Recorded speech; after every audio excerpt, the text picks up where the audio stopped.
நிறைய கிராமங்கள் பழமையை தொலைத்து விட்டது. இல்லை இல்லை, நாளை விரதம் ஊர் கோயில். ஆனால் பாதை போட்டால் நல்லமே. இதுக்கு மிஞ்சி என்னென்ன விளக்குறது நாடகம் பார்த்து பார்த்தா இந்த எல்லாரும் பாவம் என்ன இந்த ஊரில் வாழ்கிற மக்கள். இந்த ஊரை பொறுத்த வரைக்கும் பழமை மாறாத ஊருன்னு தான் நான் சொல்லுவேன். தவம் இருந்து பெற்ற புதல்வி மாதிரி தான் எனக்கு பார்க்க. இல்லை, இந்த வீதி இப்படித்தான் இருக்க போதுன்னு சொன்னால் நீங்கள் அவர்களுக்கு கௌரவம் கொடுத்து வரவேற்க வேண்டிய தேவை இல்லையே. கஞ்சலை தூக்கி கொண்டே போடணுங்க. நாகர்கோவில் உங்களுக்கு தெரிஞ்சிருக்கும், வெள்ளிபுர கோயில் தெரிஞ்சிருக்கும். என் பாடசாலை காலத்தில் நான் காதலித்த பெண்ணை மீண்டும் ஒரு முறை பார்க்க வேண்டும் போல இருக்கிறது. பாருங்க பாருங்க. யாழ்ப்பாணம் மாவட்டத்தில் இருக்கிற மிருசுவில் என்ற ஊரினுடைய பகுதி 2வது காணொளி இது. இந்த ஐயாவோட கதைத்து வரைக்கும் பகுதி 1வது காணொளியில் பார்த்திருப்பீர்கள். அப்படி பார்க்காதவர்கள் டிஸ்கிரிப்ஷனில் லிங்க் இருக்கு, அழுத்தி பார்க்கலாம். இப்போ நாங்கள் அடுத்த கட்ட பயணத்தை தொடங்குவோம். சரி ஐயா, நன்றி. மினக்கட்டு நேரம் செலவழிச்சு எங்களோட கதைச்சது. இந்த காணொளியை பார்க்குற நீங்கள் ஈழத்தில் இருக்கிற பொருட்களை வெளிநாடுகளுக்கு ஏற்றுமதி செய்து அங்கே வியாபாரம் செய்ய போறீங்களா?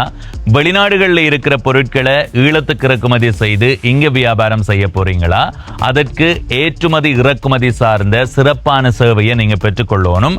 அப்படி ஒரு சிறப்பான சேவையை பெற்றுக்கொள்றதுக்கு நீங்கள் தொடர்பு கொள்ள வேண்டிய நிறுவனம் ஜெஃப்னா பிஸ்னஸ். இவர்கள் இது மாத்திரமல்லாது நிறுவனங்களை பதிவு செய்து கொடுக்கிறார்கள், அறக்கட்டளைகளை பதிவு செய்து கொடுக்கிறார்கள், சகலவிதமான சட்ட ரீதியிலான உரிமைகளையுமே பெற்றுக் கொடுக்கிறார்கள். அது மாத்திரமல்லாது கணக்கியல் சேவையையும் வழங்குகிறார்கள். இவர்களை தொடர்பு கொள்றதுக்கு திரையில தெரிகிற இந்த விவரங்களை பயன்படுத்தி கொள்ளுங்க. இங்க பாருங்க இந்த வீதியை.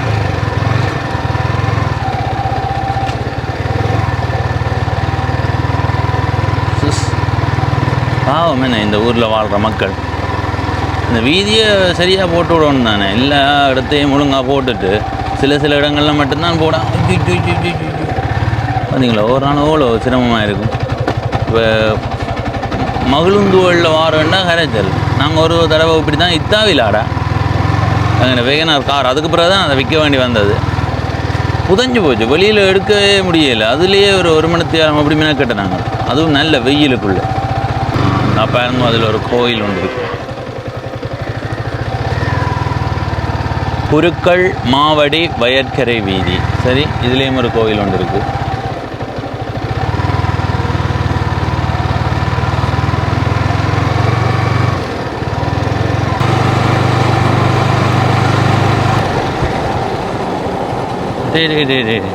எங்கே போகிறோம்?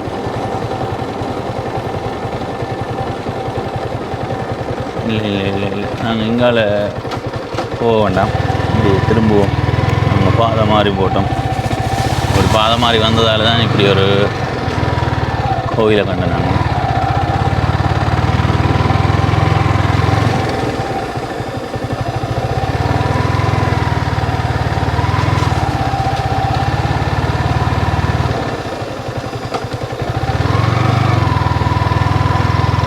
குருக்கள் மாவடி வீரகத்தி விநாயகர் ஆலயம், வடக்கு திருச்சி. ஆமாம், மணல் தர கோயில் அடிக்க நல்லா இருக்குது. திருவிழா நேரங்களில் நல்லா தான் இருக்குது.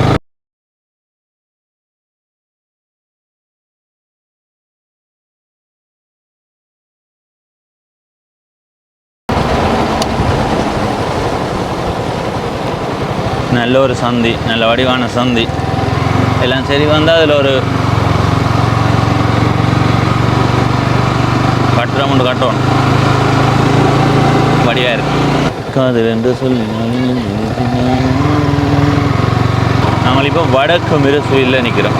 நீங்கள் பார்த்துருப்பீங்க, உங்களுக்கு விளங்குமென்று நினைக்கிறேன். குடியிருப்புகள் குறைவு இல்லையன் குறைவு, திக்காகத்தான் இருக்குது. நாங்கள் பாருங்க, குளம். எனக்கு தெரிஞ்சு இந்த மிருசுவில் மட்டுமே ஒரு 25-30 குளம் இருக்குமென்னு நினைக்கிறேன். ஓ, இதில் பள்ளிக்கூடம் இருக்கு. மிருசுவில் அரசினர் தமிழ் கலவன் பாடசாலை. மிருசுவில் அரசினர் தமிழ் கலவன் பாடசாலை.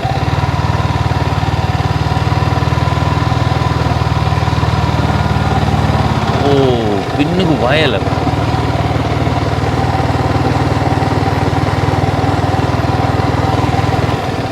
ஓ, வயல் கரையோர் எப்படி இருக்கு வயல். இந்த வீதி போட்டு குறையில் நிற்குது, இதால் போகையில் அது இல்லாட்டி இந்த வீதியால் போய் வந்திருக்கலாம். இதில் இருக்கிற கோயிலுக்கு என்ன பேர்? அரசடி பிள்ளையார் கோயில்.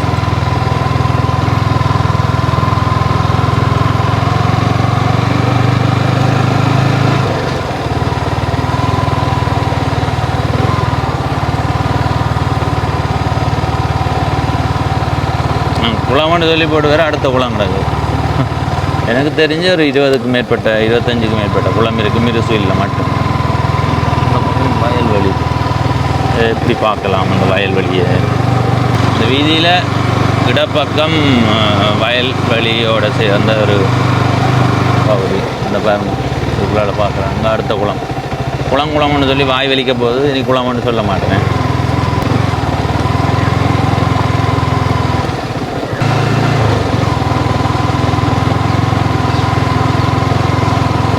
இதுக்குள்ளே நிறைய கோயில்கள் இருக்குது மக்களே. மக்களே மக்களே மக்களே. நான் தானே அண்ணா இருக்கிறேன். அண்ணா கேட்க யோசிக்கிறேன். இதுக்குள்ள ஒரு குறுக்கு வீதி ஒன்று போகுது. இந்த வீதியால் போயிருக்க என்ன இருக்குன்னு பார்ப்போம். வயல் பார்ப்போமே.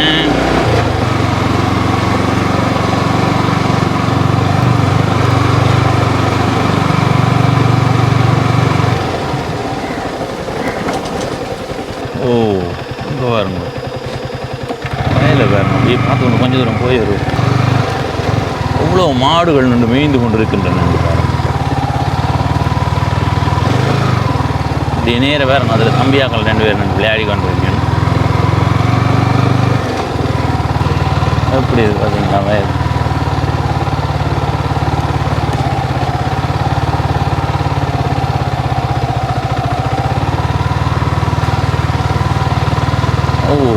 எவ்வளவு மாடுகள் மேய்ந்து கொண்டிருக்கின்றன பாருங்க. சரி, இப்படி இந்த வீதியால் போயிடுவோம் கொஞ்சம் தூரம்.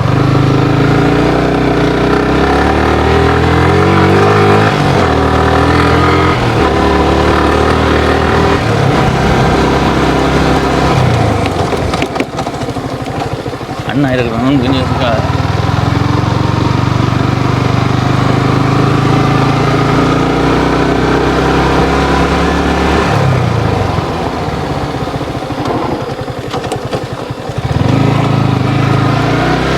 கண்ணுக்குட்டிய தூரம் வரைக்கும் வயல்வெளி தான்.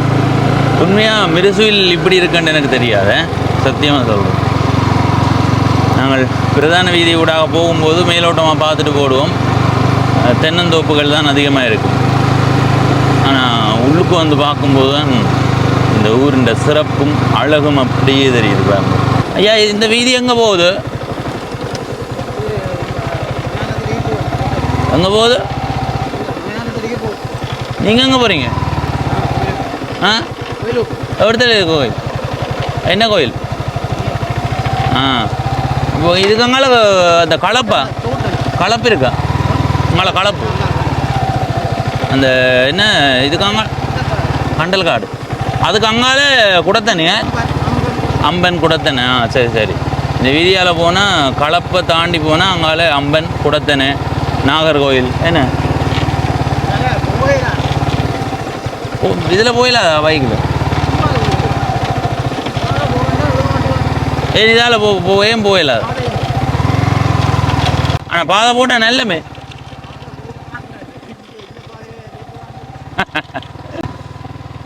ஆனால் இங்கே தென்னை மரங்கள்லாம் கூட என்ன இங்கால என்ன பயிர் கூட?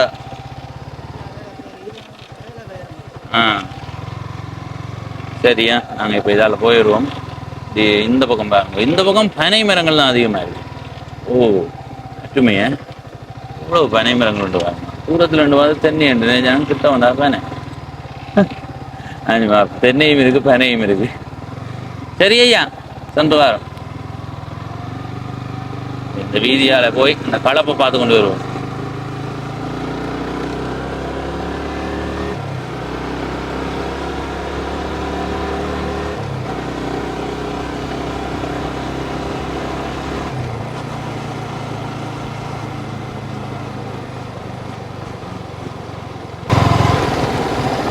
இதுக்கு அங்கால போக முடியாது பாருங்கோ. இதுக்கு அங்கால கலப்பு.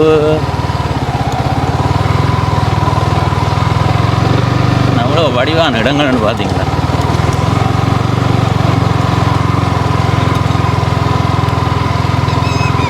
நம்ம சுடலைக்கு வந்துருக்கோம். அப்பா சுடலைக்கு ஐயோ எங்கேயாவது திருப்பி பயமாக கிடையாது.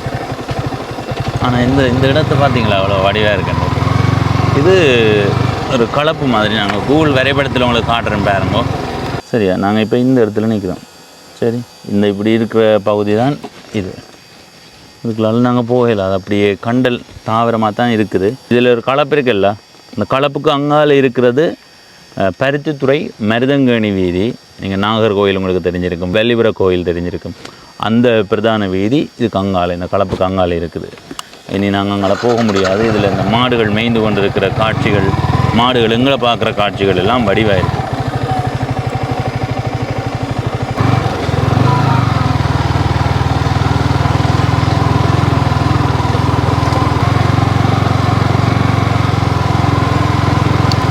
சரி, இனி இப்படியே போய் நாங்கள் திரும்பி வந்தோமே அந்த சந்தி அடிக்கு போவோம். ஒரு குறுக்கு வீதி கூட வந்தாங்க, அந்த சந்திக்கு போவோம். அப்போது இந்த வீதியால் விருவம் மட்டும் தான் பார்த்துனாங்க. இதால் விரையிலாதுன்னு போட்டு அங்கே போய் வந்தாங்க. ஆனால் பார்த்தா பக்கத்தில் ஒரு வீதி உருவாக்கி விட்டு கிடக்கு போகிறதுக்காக. இந்த வயல்வெளி தான் உண்மையாக எனக்கு வியப்பாக இருக்குது. இதில் திரும்பி இந்த குறுக்கு வீதியால் தான் போனாங்க. போய் அந்த வயல் பகுதியை பார்த்து கொண்டு வந்தாச்சு. இப்படி அடுத்த வீதி நோக்கி போவோம். இதுக்குள்ளேயும் ஒரு குட்டி கோயில் அருமை. இதில் ஏதோ ஒரு சிவன் கோயில் இருக்குது. சரி, நாங்கள் இப்போ மிருசுவில் என்ற ஊரை சுற்றி பார்த்து கொண்டு இருக்கிறோம். உண்மையிலேயே அவ்வளோ சிறப்பாக இருக்குது. A9 பிரதான வீதியால் பயணம் செய்யும் போது இப்போ உள்ளுக்கு வந்ததுன்றது மிக குறைவு. அப்படி வந்தாலும் இப்படி இந்த தென்னந்தோப்போடு இருக்கிற அந்த பகுதிகளுக்கு வந்து திரும்ப போயிருப்போம். ஆனால் இன்றைக்கு ஒரு இந்த வீதிக்கு விட்டு பார்ப்போம் என்று போட்டு அங்கே வந்து இதுக்குள்ளே வந்து பார்த்தா தான் தெரியுது இங்கே எவ்வளவு பெரிய வயல் தேசம் இருக்குன்னு. அந்த தேசத்தை பார்த்துருப்பீங்க, பெரிய தேசம். அப்படி அந்த வயலை தாண்டி அங்கால போனால் அங்கால ஒரு கலப்பு, அதை தாண்டி போனால் அங்கால போகலாது வாகனத்தில். அது ஒரு கண்டல் தாவரங்களோட ஒரு ஆபத்தான இடம் மாதிரி இருக்குது, அதுக்குள்ளே போகவே முடியாது. அப்போ இந்த மிருசுவில் எவ்வளவு அழகாக இருக்குன்றதை இந்த காணொலியை பார்த்து நீங்கள் தெரிஞ்சு கொண்டிருப்பீங்க. இந்த காணொலியை பார்க்குற உங்களில் யாராவது மிருசுவில் என்றால் தென்னந்தோப்பும் மரங்களும் தான் இருக்கும், வயல் இருக்கிறதே தெரியாது இல்லை என்று நினைத்தவர்கள் யாராவது இருந்தால் உங்களுடைய கருத்தை பதிவு செய்யுங்க. அடுத்தது இந்த இடத்துல ஒரு சிவன் கோயில் இருக்குது, அந்த கோயிலை தாண்டி தான் வந்த நாங்கள்.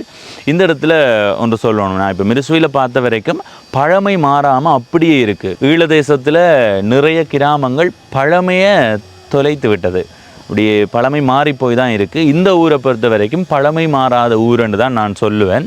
அந்த அளவுக்கு மிக சிறப்பாக இருக்குது. இப்போ பழமைன்றது இப்படி எல்லாமே ஒரே மாதிரியே இருந்தால் தான் அது சிறப்பாக இருக்கும்.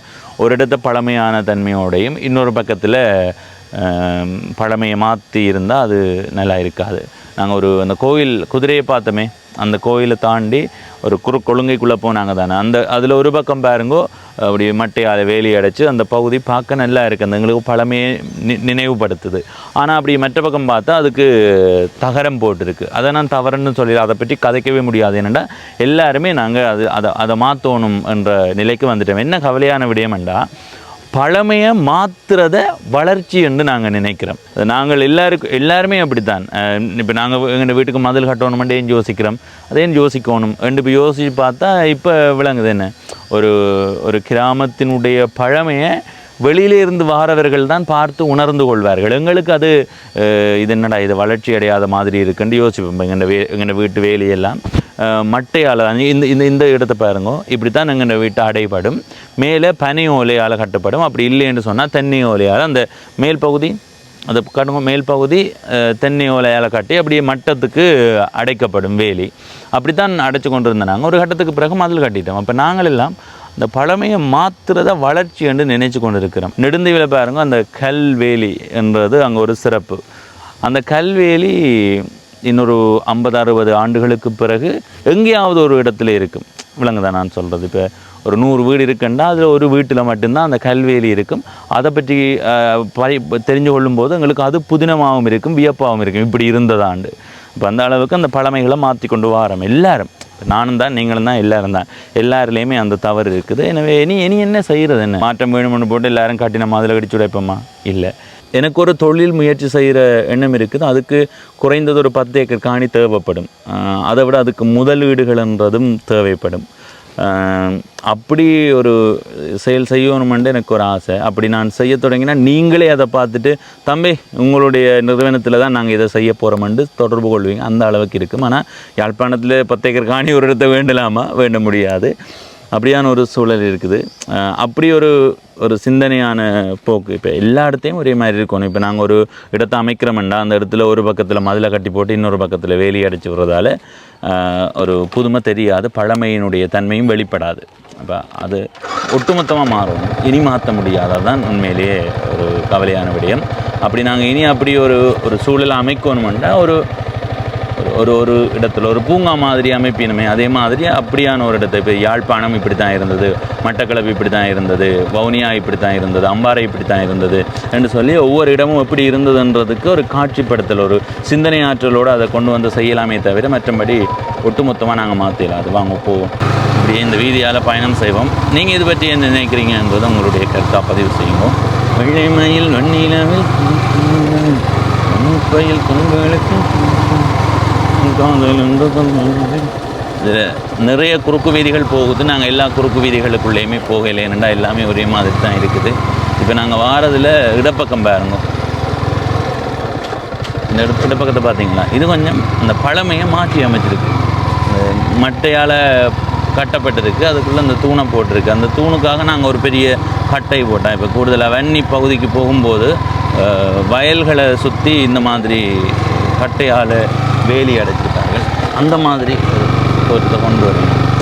என்னத்தை சொல்கிறது, இதில் வேகமாகவே வாகனம் ஓடையலாகட்டும், அந்த அளவுக்கு வீதி மோசமாக இருக்குது மக்களே. இந்த வீதி நல்ல வீதியாக மாற்றலாம், இந்த வீதியை மாற்றணும். இப்போ நீங்கள் இந்த காணொலியை பார்த்து கொண்டு இருக்கிறவர்கள் யோசிப்பீங்க, என்ன இந்த பவனீசன் வீதியை குறை சொல்கிறார், இதுவும் பழமை தானே, அப்படியே இருக்க விடலாம். என்னை பொறுத்த வரைக்கும் பயண இலகுபடுத்தல்கள் இருக்கணும். இந்த வீதியெல்லாம் உண்மையிலே முன்பு தார் வீதிகள் இருந்தது தானே. அப்படி இல்லைன்னு சொன்னால் கூடுதலாக மக்கி போட்டு நல்ல ஒரு பயணத்துக்கு ஏற்ற மாதிரியான வீதியை அமைச்சிருப்பார்கள்.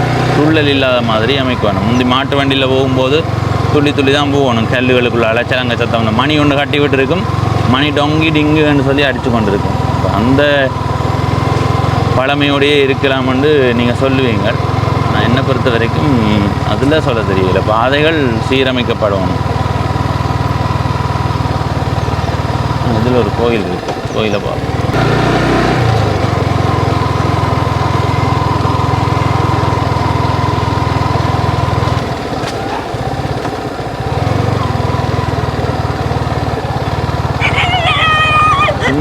சும்மா இரு, நாங்களே நொந்து போயிருக்கிறோம். ஐயா என்ன கோயில்? ஐயா என்ன கோயில்? பிள்ளையார் கோயில். பிள்ளையார் கோயிலா? இதான். ஓ நல்ல வாழை விழுந்துருக்கும், நல்ல வாழை. மிருசுவில் நல்ல வடிவாக இருக்குது, பாதம் மட்டும்தான் பிள்ளை. ஆனால் இந்த மணல் தரையில் வீதி போடுறதும் சிரமம் தான் போல். எஞ்சி பாருங்கள், இதில் போட்ட வீதியை காணையில் என்னடா. சரி, இப்படியே இந்த வீதியால் பயணம் செய்வோம். அதனால் இடப்பக்கம் மருதங்குளம், மன்னர் குறிச்சி.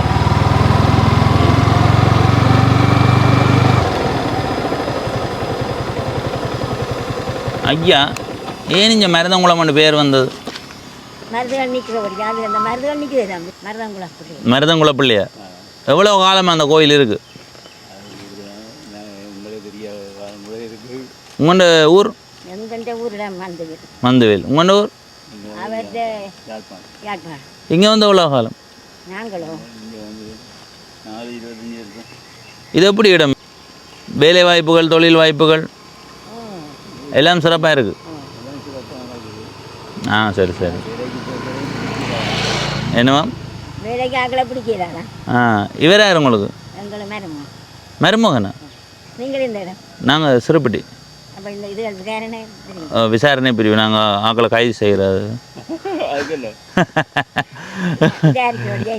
நாங்கள் யூடியூப் சேனல் அம்மா ஆக்களை என்ன மாதிரி சிறப்புகள் இருக்குது அப்படி இப்படின்னு விசாரிக்கிற. அப்போ எப்படி போகுது உங்களோட வாழ்க்கை? இளமை காலமாக முதுமை காலமாக நல்லா இருக்கும்? இளமை தான் நல்லா இருக்கும். நல்லா வரும். முதுமை வேலையை போத்தவே இல்லை. வருத்தங்கள் வருத்தம் இல்லாமல் வாழ்ந்தா சரி தான். வருத்தத்தோட நம்பி இருக்கிறோம். இப்போ 30 வயது தானே வருத்தம் தானே என்ன எல்லாரும் இப்போ முந்தியம்மா ஒரு வருத்தம் வரண்டா 60-70 வயது ஆகும் என்ன. இந்த கேன்சர்கள் அது வலிதுகள் காட்டாங்க. நானம்மா நாளையிலேருந்து சாப்பாடு எல்லாம் விடுறேன், கடை சாப்பாடு விடுறேன், அசைவம் விடுறேன். நாளை விரதம் ஊர் கோயில். எந்த கோயில்? எங்கண்ட ஊர் கோயில் திருவிழா, அதுக்கு விரதம் பிடிக்க போகிறேன். அடுத்தது இங்கே சன்னதி தொடங்குது, அதுக்கும் விரதம் பிடிக்கும். அப்போ இதுக்கும் பிடிப்போம். அப்போ இது தொடங்குது, அப்போ இதுக்கும் பிடிக்கிறேன் விரதம். ஏன் நான் இப்படி சொல்கிறேன்னா, நேற்று ஒரு ஐயா கண்டனான். அந்த ஐயா சொல்கிறார் தனக்கு 87 வயதாம், தான் அசைவம் சாப்பிட்றதில்ல ஒன்றும் சாப்பிட்றதில்ல, பேர்றா தம்பி என் உடம்பு என்று கேட்குறேன். நல்ல ஆரோக்கியமாக அதுக்கு இப்போ அசைவத்தை தவிர்த்து உடம்புக்கு தீங்கான சாப்பாடு இப்போ பார்த்தா உருளைக்கிழங்கு சாப்பிட்டா பயன் இல்லை. கீரை வகை அந்த அப்படி இலைக்குலையெல்லாம் சாப்பிட்டாலும் உடம்பு நல்லா கட்டுமட்டா வருமா. அடுத்தது சொல்லினும் ஆகக்கூடியதான் 6 மணிக்கு முன்னே சாப்பிடுவோம்மா. அதுதான் நம்ம அப்படி நாடகம் பார்க்குறீங்களா? இதுதானே எனக்கு எனக்கு உதவல் பிடிக்காதாம்மா. எங்கண்ணா அம்மா என்ன நாடகம் பார்க்குற நீங்கள்? எத்தனை மணிக்கு முதலாவது நாடகம் பார்க்க தொடங்குவீங்க? 7:30க்கு தொடங்கி 10 மணிக்கு கடைசியா பிள்ளை அது ஒரு கபடான்னு சொல்கிறீங்களா? இதே சொல்ல தான் எங்கள்ட வீட்டு அம்மா நாடகம் பார்த்து தான் இந்த எல்லாரும் இப்படி இருக்கிறது. இந்த சாப்பாட்டை இல்லையான்மைக்கும் என்ன ஓமா இல்லையா என்ன? எனக்கு வந்து நாடகம் பண்ணாலே பிடிக்காது. இங்கே பாருங்க, இப்போ பாருங்க, இப்போ இந்த கஞ்சலை தூக்கி கொண்டு போய் அங்கே போடு என்றதான் காட்சி. கஞ்சலை தூக்கி கொண்டு போடன்னு என்ன வேலையை கேட்குறாண்ட மனசுக்குள்ளே யோசிச்சு அது வந்து இந்த கஞ்சலை கிட்ட போக அவர் அங்கே நின்று தூரமாக நின்று பார்க்க இன்னொருத்தர் பார்ப்பார். அந்த கஞ்சல் தூக்கி கொண்டு போடுறதுக்கு 2 நாள் ஆகுதாம்மா. அப்போ எங்களை உள ரீதியாக இவ்வளோ தாக்கத்துக்கு உள்ளாக்குறாங்க. நீங்கள் நாளைக்கு என்ன சொல்லுங்க யோசிப்பீங்க படத்துலேருந்து, அந்த கஞ்சலை போடுவாளோ போட மாட்டாளோ ஓமா இல்லையோ. அதே மாதிரி இப்போ கத்தியால் கிட்ட கொண்டு போக ஒரு தொடர்மண்டு வரும். வந்தோடனே என்ன யோசிக்கிற நீங்கள், குத்துவாளோ குத்த மாட்டாள், அதை யோசிச்சு தான் நம்ம அரைவாசி பேருக்கு வருத்தம். நீங்கள் நாடாக பார்க்காதீங்க, நீ அது பாதிப்பம்மா. எங்கன்னு வீட்டையும் சொல்ல கேட்கணும் இல்லையாம்மா. நீங்கள் யோசிச்சு பாருங்க, அந்த சாப்பிட்றதுக்கான நேரம் முந்தி விளக்கு கொளுத்தி 6 மணிக்கு விளக்கு கொளுத்தி எல்லாம் முடிஞ்சதுக்கு பிறகு சாப்பிட்டுட்டு 7 மணி 8 மணிக்கு சேர்ந்துருந்து கதைச்சு கொண்டிருக்கேக்க அப்படியே நித்திர வரும். இப்போ என்ன இது என்ன முந்தைய காலத்தில் நீங்கள் எத்தனை மணி நித்திர கொள்கிற? நீங்கள் ஒரு 8 மணி 9 மணிக்கு படுத்துருவீங்க அம்மா. விடிய 4 மணிக்கு முன்னே எழும்பிடுவீங்க அந்த காலத்தில். இப்போ 11 மணி 12 மணிக்கு படுத்து அடுத்த நாள் விடிய 7 மணிக்கு எழும்பினா என்னென்று வருத்தங்கள் மாறும். நீங்கள் இண்டையிலேருந்து நான் ஒரு கடவுள் சக்தி இருக்கிறாள், நாடாத்தை விடுங்குவோம். நாடகத்தை விட்டு நீங்கள் சொல்கிற சரி, நாடகத்தில் என்ன தம்பி அவங்க சும்மா போடுறாங்களா அங்கே போகிறாங்க, அது என்ன அது அன்றைக்கு பார்க்குறேன் உண்மையாவே. ஏதோ ஒரு தாலி கட்டுற கல்யாண வீடு நடந்தது அது நாடகத்தில் கடைசியாக. இப்போ ஒரு 2-3 நாளைக்கு முன்னே கல்யாண வீடு நடக்கும். அவள் என்ன பேர் பவித்ராவா, அந்த கல்யாண வீட்டு நாடகம். அம்மா இன்றைக்கு கல்யாண வீடுன்னு சொன்னா போடுறா, டிவியை போடுறா கல்யாண வீடுன்னு சொன்னான். அப்போ நான் சொன்னேன் இந்த தாலி இண்டே கட்ட மாட்டேனும் 4 நாள் ஆகும். அம்மா சொன்னது போட சொல்லி. நான் சொன்னேன் பொறுமம்மா 4 நாள் ஆகும் இந்த தாலி கட்டுறது கண்டு. அதே மாதிரி தான் நீங்களும் அப்படி வேண்டாம். அம்மா முந்தி ஒரு புட்டு குத்துறதுக்கு எவ்வளோ நேரம் எடுக்கும்? 2-3 நிமிடத்தில் குத்தி அவிய விட்டுடலாம். இப்போ மாவை குழைச்சி வச்சுட்டு ஓடி போய் பார்த்து கொண்டு நிற்கிற தொடரும் பேரத்தான் குத்துற ஓடி வந்து அடுப்பில் காய்ச்சிலையா புட்டை வச்சுட்டு போய் அங்கே படத்தை பார்த்தா இந்த பெட்டிக்கு எல்லாம் எரிஞ்சுவோம், அரைச்சாட்டிக்கு எரிஞ்சுவோம். ஹலோ ஹலோ ஹலோ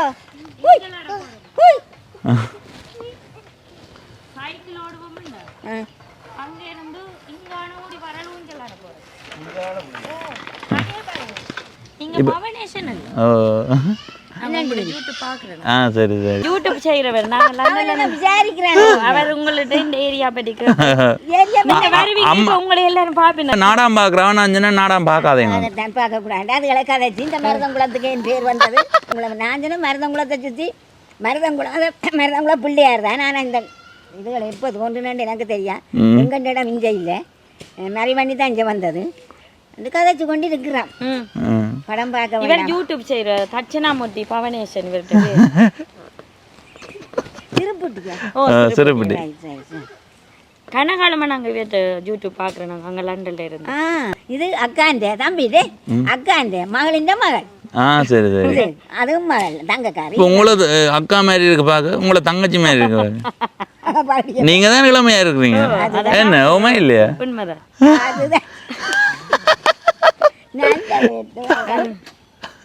அதுக்கு என்ன இந்தியாவில் தமிழ் படிப்பிக்க கொண்டு வந்தாங்களா. அப்ப நேசரிக்கு போய் இங்க வந்தோன்னா ஊஞ்சல் விருப்பம். அங்க இருந்து நடந்து ஓடி வந்தவா ஊஞ்சலுக்கு வர. எங்க கனகாலமா வச்சு படிப்பிக்கிறீங்க? இல்ல இப்போ ஒரு 11 நாள். 11 வரை இல்லை, வள்ளியோட வள்ளி 8 நாள். பாத்தீங்களா? அந்த வயசானாலும் அந்த மறதி குணம் இல்லைன்னு சொல்றது. ஆனா அது நாடகத்தை பாத்தீங்கன்னா மறந்து போவீங்க. சரி அம்மா, சரி அக்கா. என்ன பெயர் சொன்னீங்க? எனக்கு தவமணி. தவம் இருந்து பெத்த புதல்வி மாதிரி தான் இருக்கு பார்க்க.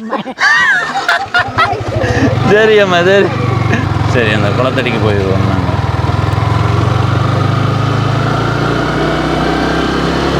இந்த கோயில் மற்ற பக்கத்தால் வந்தாங்க, என்ன அந்த பக்கத்தால். இது எவ்வளோ வடியாக இருக்குது பார்த்தீங்க. அழகோ அழகு கோயில் அழகு வடியாக இருக்குது. இதுதான் இதால் தானே மருதங்குளம் ஒன்று பேர் வந்தது. பாருங்க, சுத்த வர மருத மரம் நிற்கிது. இந்த மரத்தின் முதுமையை பார்த்தீங்களா? கனகாலம்.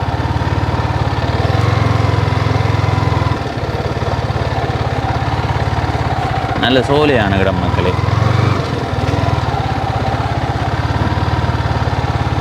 எவ்வளோ மருத மரம் ஒன்று பார்த்தீங்களா? இப்போ விளங்குதா ஏன் மருதங்குளம் ஒன்று பேர் வந்தது. மிருசுவில் இருக்கிற மருதங்குளம்.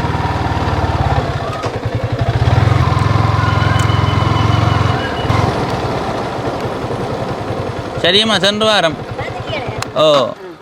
நிறைய மருத மரம் இன்னைக்கு தானே. எழுது மட்டு வாழ் தம்பி. இது கிஞ்சால தம்பி, இது எழுது மட்டு வாழ். என்ன சொல்ற? மருதங்குளம்னு சொல்றது. ஆனா ஊர் எழுது மட்டு வாழ். மிருசுவில் இல்லையா? மிருசுவில் இல்லை. மிருசுவில் எந்த பக்கம்? இந்த வீதிக்கு இங்கால தான். இதாலேயும் போய் போகலாம். சரி சரி. நாங்கள் அந்த பிரதான வீதியை பிடிச்சி தான் வாரோம். எழுதும் மட்டும் வாழன்ற ஒரு கருத்து. ஆனால் உண்மையாக உங்களோட கதைக்கு ஆசையாக இருக்குது. ஆமாம், இப்படித்தான் இருக்கணுமே. வந்தால் எரிஞ்சு விழுகிறது ஆக்களோட. சரி சரி. மக்களை எஞ்சிருக்கா பாருங்க கொஞ்சம். இதால் நாங்கள் இப்படியே இந்த வீதியால் வந்து இப்படியே வந்து இந்த வீதி அதால் தான் வந்து நாங்கள் என்ன அப்படியே வந்து இதால் வந்து நாங்கள் இப்போ மிருசுவில் துர்க்கியம்மன் கோயில் அங்கே இருக்குது. அதில் போய் போ. எது அங்கே இது சொல்கிறதா காட்டு சொல்கிறது நடக்கும். திருவிழா சொல்ல நாளைக்கு கொடியேற்று கொடியேற்று இல்லை ராஜா கொடித்தம்பம் இல்லை. சரி. அலங்கார திருவிழா. அந்த இது கட்டுறதா ஸ்பீக்கர் உண்டை வந்து உங்கள்ட வீட்டு பக்கத்தை கட்டத்தில் போகிறோம். அப்போ தான் நாடாம் பார்க்க மாட்டேங்க. சரியம்மா, சரி சென்று வரேன். என்ன நான் இப்போ பாருங்க, தவமணி என்ற பேர் ஞாபகம் வச்சிருக்கேன். தனித்திருந்து வாழும் தவமணி என்று வருது. பாடுங்க பாடுங்க. பாட்டு பாடுவீங்களா? பாடுங்க, 2 வரி எடுக்க. ஆமாம் ஆமாம் ஆமாம் ஆமாம் ஆமாம். காலைல விழுந்து கேட்குறேன். பாட்டு தெரியாதா? அங்கே பாருங்க, நிறைய மாடுகள் வருது. மாடு எங்கள் ஊரில் மாடுன்னு தான் சொல்கிறீங்க. ஐயோ கடவுளே. சரியம்மா, சரி சென்று வாரம். பெம்பலுக்காக கதைச்சாலும் அம்மா அவங்களோட அன்பாக கதைச்சினீங்க, நன்றி. சரி, இவ்விடம் எழுது மட்டு வாளுக்குள்ளே வருமா? இந்த கூகுள் வரைபடத்தில் பாருங்க. இங்கே பாருங்க, நாங்கள் வரும்போது இந்த அழகிய இடத்தையும் காட்டுவோம்னு தான் வந்தாங்க. இந்த இதோட மிருசுவில் நோர்த், அதில் மிருசுவில் சவுத்துன்னு போடுவோம். இதுங்களால மிருசுவில் வருது. இந்த பகுதி எழுதுமட்டு வாழ் என்று அந்த அம்மா சொன்னாங்க.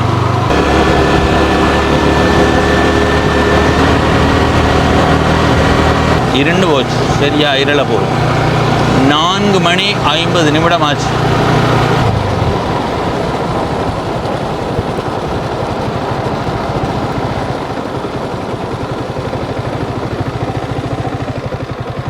இதில் இருக்கிறது துர்க்கை அம்மன் கோயில்.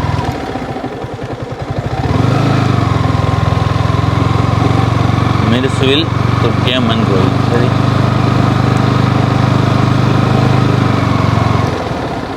கொடியேற போகலாம்.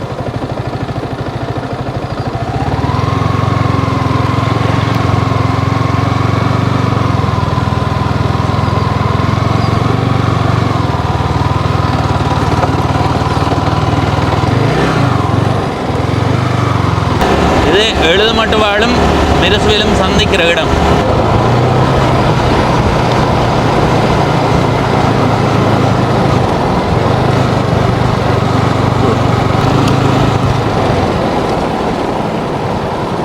பிரதான வீதிக்கு வந்தாச்சு.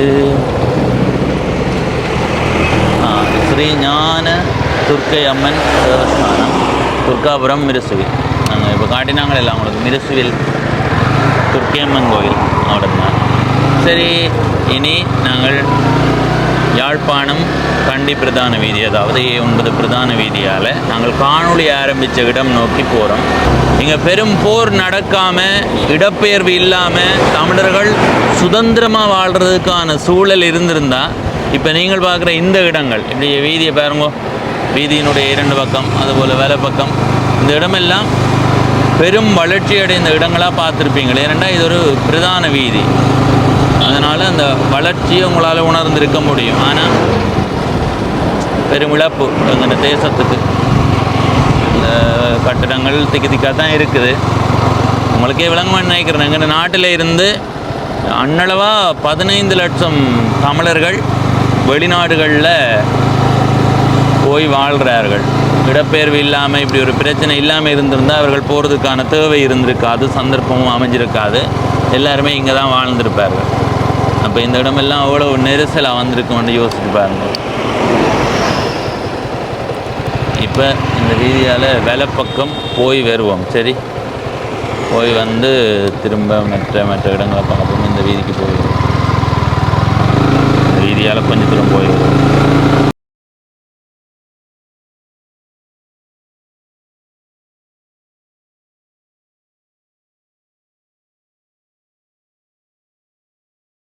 அந்த அம்மா சொன்னாவே அந்த கொச்சித்திர வாகனம்,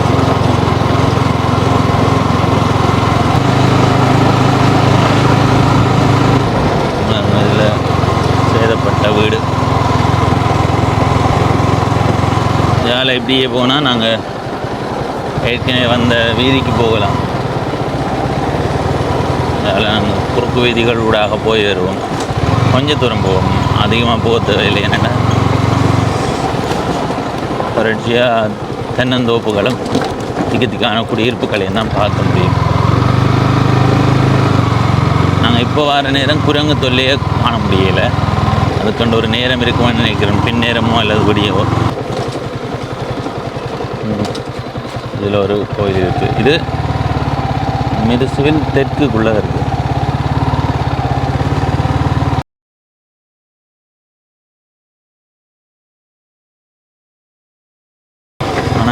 உள்ளூர் வீதிகள் ஒன்றும் போடப்படாமல் இருக்குது. மக்களே, இந்த ஊரை சேர்ந்தவர்கள் யாராவது காணொளி பார்த்தா அடுத்த முறை தேர்தல் பிரச்சாரத்துக்கு விரைக்க நீங்கள் வாக்கே போட தேவையில்லை. இந்த வீதி இப்படித்தான் இருக்க போகுதுன்னு சொன்னால் நீங்கள் அவர்களுக்கு கௌரவம் கொடுத்து வரவேற்க வேண்டிய தேவையில்லையே. அடுத்த முறை வாக்கு கேட்டு வாரவர்களை நாக்கப்படுங்கிற மாதிரி கேள்வி கேட்டு பிரச்சார மேடைகள் அமைக்கிற போது அந்த பிரச்சார மேடைகளில் அவர்களை ஏற விடாமல் வீட்டை கலைச்சி விட்டீங்களா, அடுத்த முறை எல்லாம் நடக்கும். அப்படி நடக்காம விட்டாலும் பரவாயில்லை. நீங்கள் அவர்களுக்கு கௌரவம் கொடுத்து வாக்கு போட்டு நடக்காம வர்றதை விட வாக்கு போடாமல் விரட்டி அடித்து நடக்காம வர்றது பரவாயில்லை என்னை பொறுத்த வரைக்கும். சரி, இனி இப்படியே பிரதான வீதிக்கு போவோம். சரி, வீதியால் வேலை பக்கம் போவோம்.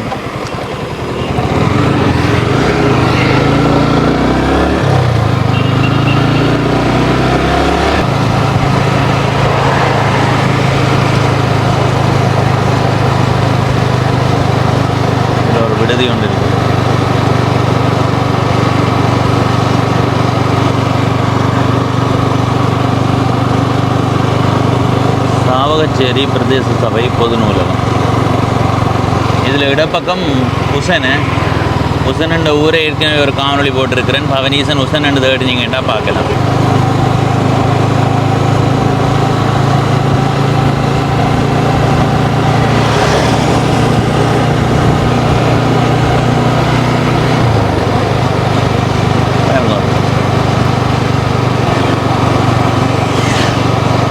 இதில் இருக்கிறது யாழ்ப்பாணம் மிருசுவில் ரோமன் கத்தோலிக்க தமிழ் கலவன் பாடசாலை.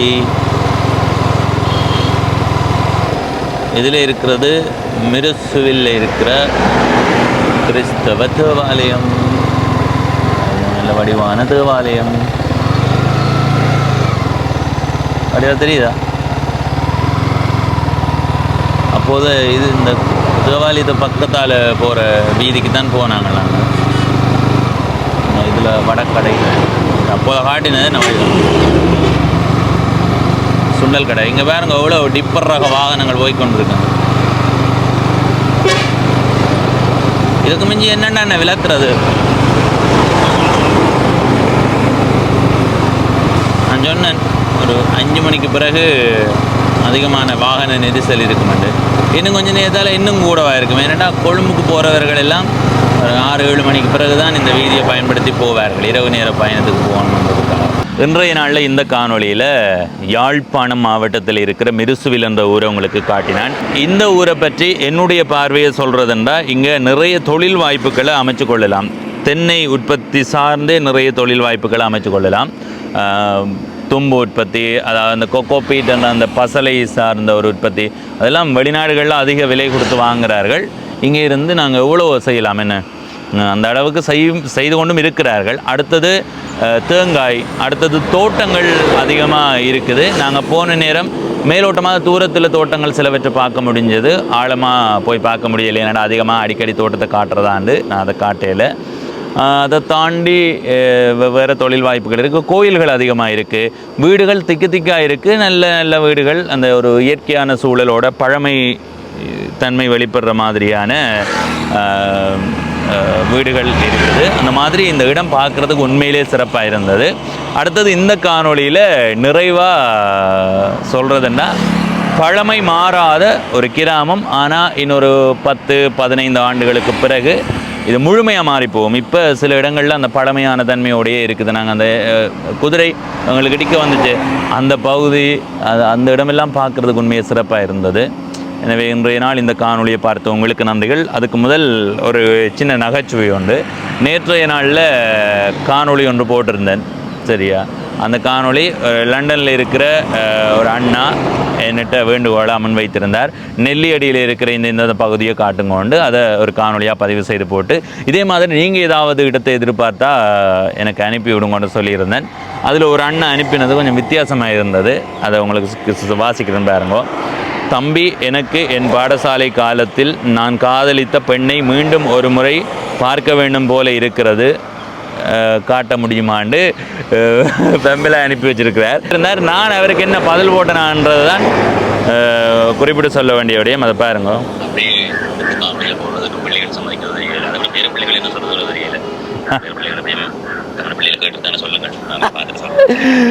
நான் என்ன சொன்னேன்னா, நீங்கள் இப்படி போட சொல்கிறீங்க, அதை அந்த நீங்கள் காதலித்த பெண்ணுன்னு சொல்கிறீங்க தானே, அந்த பெண்ணினுடைய பிள்ளைகள் சம்மதிக்கணும்.